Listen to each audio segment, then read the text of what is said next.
Brandel talks about stuff he knows nothing about. There used to be this incompetent competence to the way he played the game. And there's this idea that you have to know everything leads to a competent incompetence. I saw this interview that Mark Lai did. It's like Brandel being on the set with David Duval and talking about Ryder Cup. He said Brandel and David Duval were on the Golf Channel. David Duval turns at him one time and says, "Oh, well, yeah, have you ever been in the team room?" "Well, no." He says, "Have you ever done this? Have you ever done that?" And Brandel says, "No." Brandel went on and on about the Ryder Cup and what it's like in the Ryder Cup room. How the would you know? That's Brandel Chamblee right there. Total baloney. It's a complete parallel politically with LIV versus PGA Tour as it is with red and blue in our country right now. And you know what the common denominator is? The ones in power are the crooks, and the golf media and the media are supporting that with their narrative. So they are shielding out the good stuff from the one side, and they're covering up the bad stuff from the bad side. So now the bad looks good and the good looks bad. Okay? What is your beef? Henderson, there's good town. Henderson, Nevada. Good to have you. What's your beef? Jim Rome, I have a serious beef. This is Big Boy Pants Golf, YouTube's hottest golf channel. I am tired. Oh, he self-glossed. You cannot self-gloss. That will get you run. You cannot self-gloss. And folks, we've got Mark No Lie back on this episode to help us delve through how much of the anti-LIV narrative was due to LIV being associated with Donald J. Trump.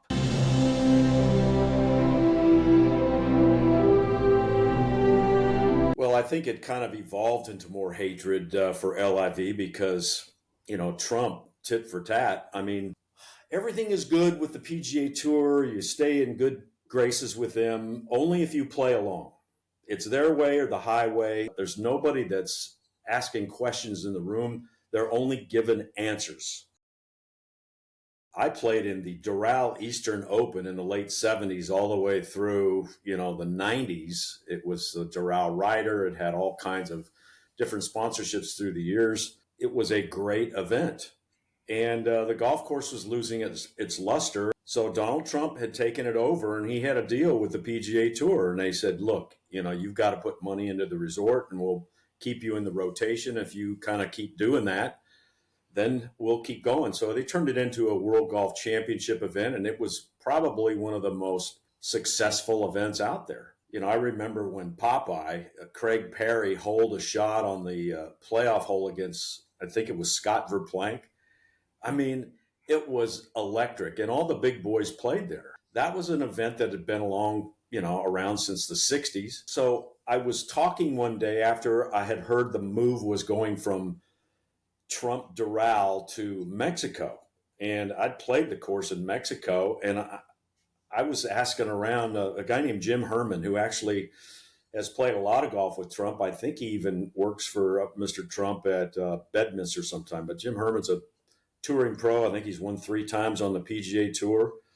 And I said, so Jim, what happened? He said, well, you know, they made a deal with Donald or Mr. Trump, and they reneged on it. When they took that tournament away from him, put it over into Mexico, and I talked to some friends of mine that were doing the announcing over there because I was in the announcing business then. And they said, man, what a toilet. This thing in Mexico, I don't know why we're going over there. And basically it was about the money, and if it was for 10 cents more in purse money, they would go to Mexico. Fincham and all these guys that came before Jay Monahan, and this is when they started playing hardball with these guys on the tour. They knew that their bonuses depended on raising purses. So if the tour event did not raise their purse, then they would threaten them with a bad date or, you know, moving them off the schedule. I remember playing in a Champions Tour event. It was called the Royal Caribbean Classic. Not a big event. It was in Key Biscayne. And it was announced that Royal Caribbean was going to stop their sponsorship of the Champions Tour event on Key Biscayne. Crandon Park, really good golf course, Muni. And I went to a couple of the functions that were just for the volunteers. 800, 900 people at the event that were volunteers that basically said, hey, this is our favorite week of the year. We're doing it for big brothers, big sisters, whatever, abused women, children in poverty, whatever. Now there's no reason for us to even take this week off. This was a big staple in our lives. Well, just think about that every time a tour leaves town. Forget about how many years you've been out there. Everything is like, what have you done for me lately? Because I played the tour for so long, 18 years, I was able to meet a lot of the tournament sponsors, a lot of the guys behind the scenes, the Thunderbirds there at Waste Management Open, the guys that ran San Diego, the guys that ran AT&T, Alex Alexander up the BC Open. These guys would always be complaining in closed doors. Mark, what's your commissioner doing? Why is he doing this? And I said, look, I can't answer. Then they decided to have the PGA at Bedminster up in the Northeast. Man, oh man, what a great event that would have been. Bedminster was an awesome, awesome facility. I've never been there, but I've talked to several people that have been there. And they said, wow, this is some kind of place. I said, duh, why am I not surprised? It's a Donald Trump property. Boom. So instead of having the PGA there, and they thought it was because of January 6th or something like that. I mean, come on. We know that was a setup. We know that. We know what the deal was with that. They decided to move it to a place, Southern Hills. Now, I played in a major at Southern Hills. I might have played in two majors. I played so many years, I kind of forget which one it was, either the PGA or the U.S. Open at Southern Hills. And I think the last time I went there as an announcer, I basically said, man, I can't believe they keep coming here. I love Tulsa. Really like Tulsa.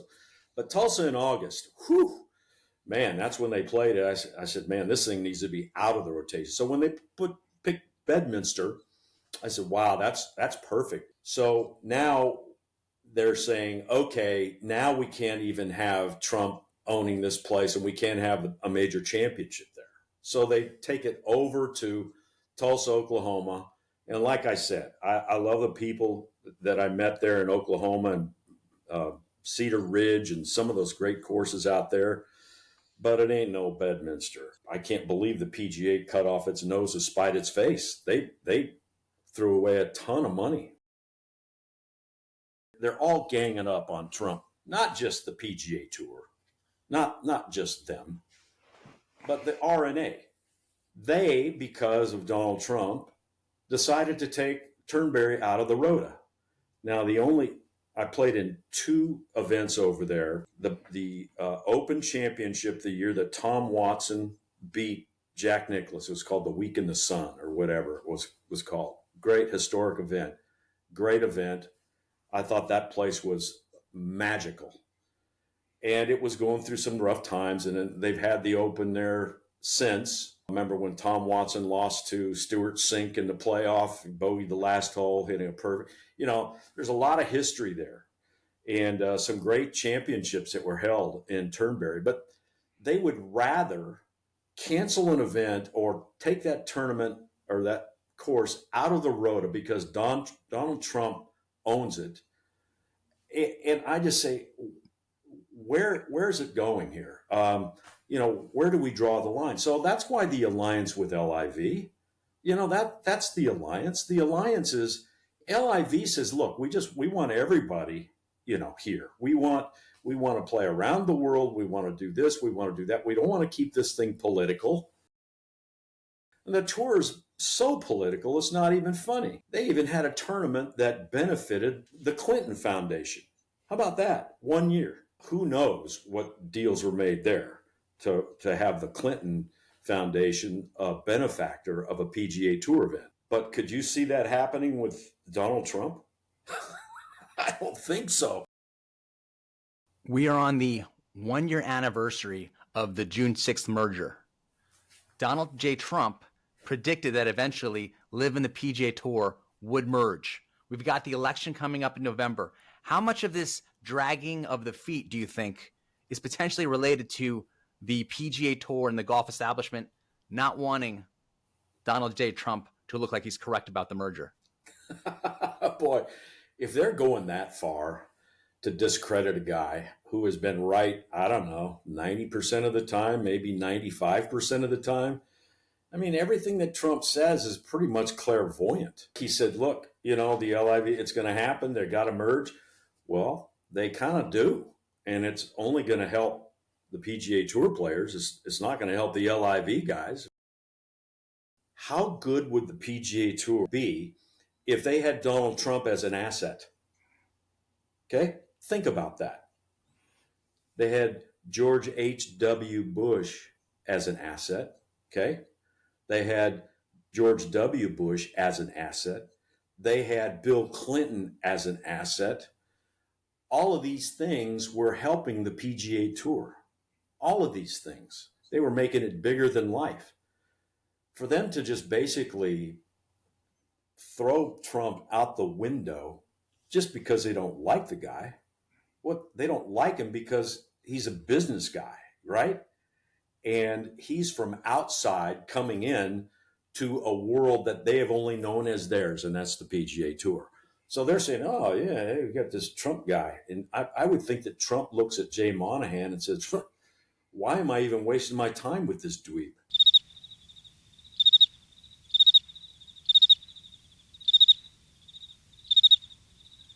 I guess it's big boys against the little boys, and we found out who's winning this battle. And it will be Trump that wins. I mean, the guy, the cadaver that's in there right now, there's just no way. There's just no way. His own people are even wanting to burn him at the stake. But how good would it be? Just think of this. If Donald Trump was an asset to the PGA Tour. I'm going to ask you this. Imagine Greg Norman was in Jay Monahan's position and doing as poor a job as Jay Monahan is doing right now. He would be getting grilled 50 times more, 1,000 times more, just like, for example, Biden not exactly crushing it. And then you have Jay Monahan. So there's so many parallels here with Jay Monahan being this horrible leader. You've got Joe Biden very much struggling to read teleprompters at this point. We'll have something that we do not seek. Make it clear, we do not seek. And then you have on the other side, you have the parallels between Greg Norman and Trump. Both. The only time I've seen a athlete get this level of grief in the media is Greg Norman.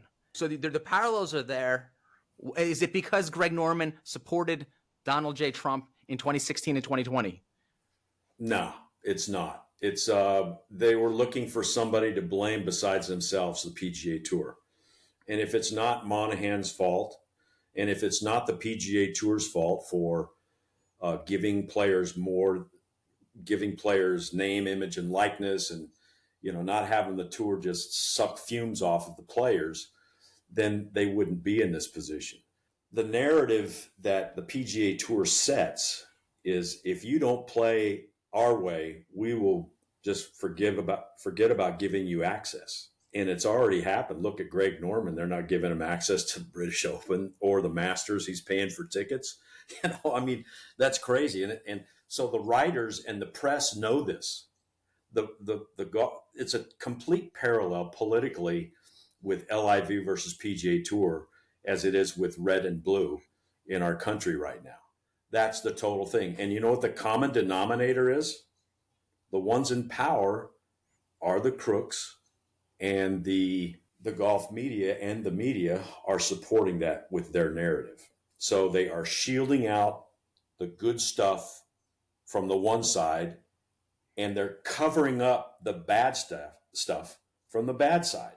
So now the bad looks good and the good looks bad. Okay?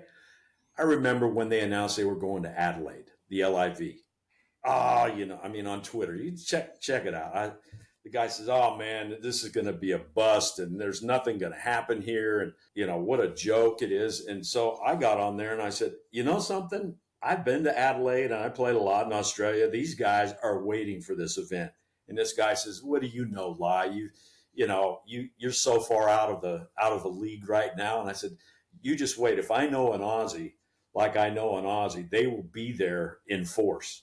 Sure enough, man, when that tour event got there, the LIV tour event, it was balls to the wall, man. It was crazy. And, they had a World Golf Championship event down there, and they had a couple of guys in the finals. It was a match play event. Maybe it was Steve Stricker or somebody like that.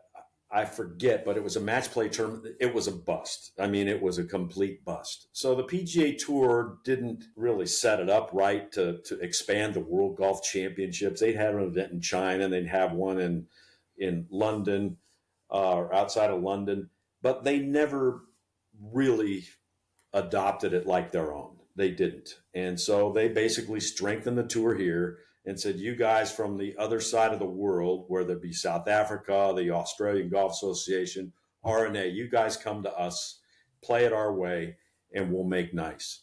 But now all the other organizations, Official World Golf Ranking and the RNA, they've taken the side of the PGA Tour. I wonder how long that's going to last. In a perfect world, Trump would have to sell all his golf courses.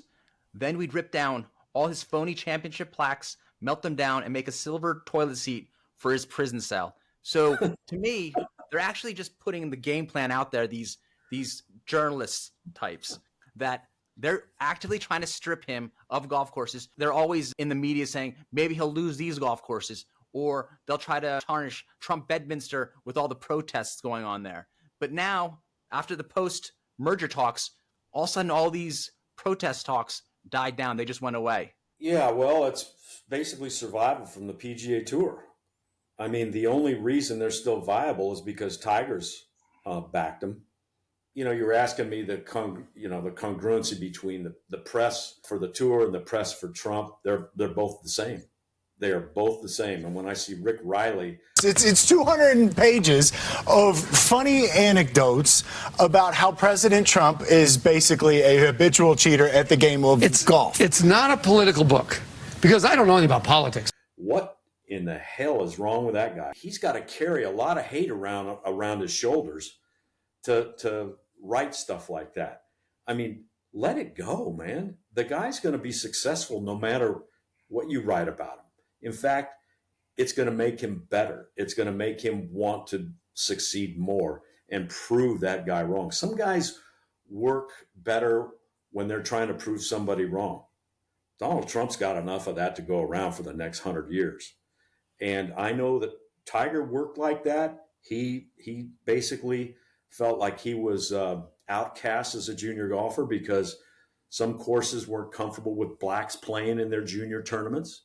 And I totally get that. I'll never know what it's like to go through life as a black kid playing great golf and not having access to a clubhouse. I mean, actually, kids never got access to clubhouses, but I understand where Tiger was coming from. But he used that. He used that energy to say, okay, I'm going to prove those guys wrong. I'm going to prove them wrong. If they hadn't paid Rory all this money to be a mouthpiece, which they absolutely did, he wouldn't have been behind him. But I remember when they were going through it with Seve Ballesteros. Seve Ballesteros was the biggest draw in the world in golf. He and Jack Nicklaus owned it. Okay?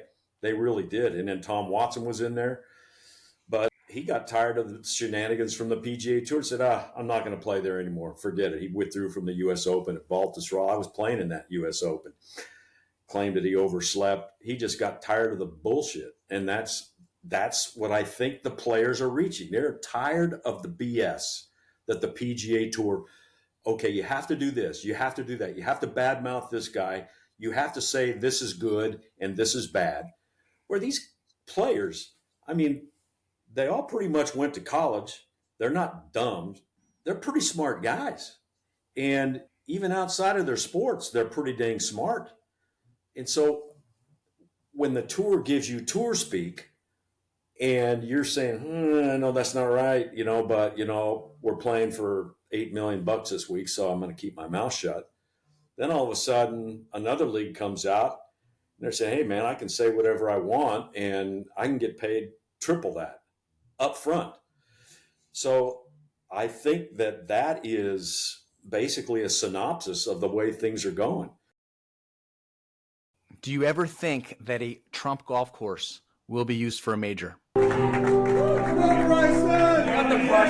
Yes. I think it's got to be Turnberry again. Yeah, I think it has to happen. I mean, he owns a lot of them. They're just fantastic facilities. And again, they don't scrimp. They do everything first class. I think Bedminster is a great spot. I mean, Doral maybe not a major there, but I think Turnberry is automatic. And then there's another one called, I think, Castle Stewart up there in Scotland. And, you know, there's a lot of places that we don't know of that Trump owns. And so I'm hoping that happens. I hope we can just all get along. I just look at, if we had Donald Trump on the PGA Tour as an asset and the LIV as an asset, man, that's a win-win situation. The only guy that loses is the PGA Tour side. You just brought up Doral again. Seth Waugh, when he was head of Deutsche Bank, was involved in loaning money to Trump for the purchase of Doral, but Seth Waugh personally was against it. Seth, has Donald Trump been good or bad for the game of golf? That's an interesting question. Just that we really felt that we were being put in a position where our brand was at risk. Do you think that Seth Waugh has any type of animosity towards Donald J. Trump? Well, he must. I mean, he was probably consultant on moving from Bedminster to Southern Hills. I would say that, you know, there's a huge life that Donald Trump has had before he got in the golf business. And there's a huge life that Seth Waugh had before being in the golf business. So apparently those two locked horns before. And it's kind of like Goldman Sachs and Apple. So Goldman Sachs keeps downgrading Apple, and I've got it since it's like $15 a share. And I said, why is Goldman Sachs trashing Apple whenever it can? Even these days, they're still trashing. Well, I found out that when Apple was going public or whatever, Goldman Sachs lost the bid. So they've been forever enemies. It's things like that. I mean, you know, golfers are like elephants sometimes, and we've got really good memories when it serves us. So maybe there's some animosity between Seth Waugh and Donald Trump. But let's just bury the hatchet, man. That's the only way we're going to get this thing moving forward. Now, I've already read that Rick Riley tweet. I know that Rich Eisen's show, he's got his little toady sidekick guy who's also anti-Trump as per his tweets. Are these guys in this community expected to be anti-Trump, just like the late night talk show Jimmy Kimmel type guys? Do you basically have to be anti-Donald J. Trump to be on these shows? Oh, heck yeah. Yeah, you do. The only one that you don't have to be, you know, kiss the ring is Gutfeld. You know, he'll take anyone on there, and he's funny. He's killing those other guys on late night stuff. I think it's just accepted that you have to be a Trump trash talker to get a part in a movie, to get notoriety, and to be respected in the film industry. I mean, that's basically your calling card. And if you go the other way, it's like you have to be extremely good, like Jim Caviezel, you know, and Mel Gibson. These guys are great actors. And because they're, you know, and John Voight, these guys are outspoken. Kevin Sorbo, Clint Eastwood, you know, they've been outspoken against the left for a long time and their antics. And so those guys I'm naming are one of very few that are in business in the film industry that are still around. If you don't kiss the ring, so to speak, for the left, you're not going to be in Hollywood. I'm going to bring this up. You know, in terms of the merger, when it first was going down, there was so much insistence that Greg Norman was out. And then you even had, like, Rory McIlroy, for example, insist that Greg Norman be booted. I don't know if you remember this. It's a fact. Yes. I'll bring it up. So you had all this anti-Greg Norman push. And again, as I've mentioned, he seems to be like the Donald J. Trump character in this whole golf saga. If Trump wins in November, as he's predicted to do, does this increase the division or decrease the division in golf? Ooh, I wish I knew that. I hope what you say to set that up is true. I'm hoping that we can let bygones be bygones. But here's the deal: the reason they want Greg Norman out and they want Donald Trump out is because you can't push these guys around. You can't buy them off. You can't speak bad enough about them to satisfy anybody. Even what you say, Kathy Griffin with the head of Donald Trump. Holy mackerel! You can get that. That just kills me that she was able to do that and still not serve any jail time. I don't think that Trump will hold it against these guys in a way that hurts the game of golf. Now, he may hold it against some of his political rivals, and he has every right to. I mean, from what they put him through. But they haven't really put him through a lot in golf, except they've just excommunicated him whenever they could. But Donald Trump, he's got another outlet. I mean, he's got his golf courses. He can have LIV. That is more suitable to him, actually, I think. They can showcase his properties. They can showcase the players. It's a smaller group. It's not a big free-for-all. And, yeah. And so when I heard that, they took his place out of the Rota, they said, well, we didn't want it to be about Donald Trump. Well, you know something? The only reason it's about Donald Trump is because that's what everyone writes about. You don't have to put him on TV. You don't have to write about him, but the same guys are making it about Donald Trump that don't want it to be about Donald Trump. It's like, if you don't want it to be about LIV, then stop promoting LIV by bad-mouthing it. That's the whole thing. My wife used to be a public relations director at Golf Channel. That's where we met. And she goes, they're doing this entirely wrong. They should just let it go, not give them any ink, not let them give any air. But the minute they start saying bad guy Phil, bad guy Greg, bonesaw guy, MBS, it's like, holy mackerel. Why are they being so outspoken about this stuff? They have something to hide, and that's the deal. So that's the way I look at it. Mark, that was awesome. I appreciate your input on this. It's always awesome to have you on the episode of Big Boy Pants Golf, YouTube's hottest channel, and I look forward to having you again. Thanks. It's a pleasure talking with you, man. You know your stuff. Thanks.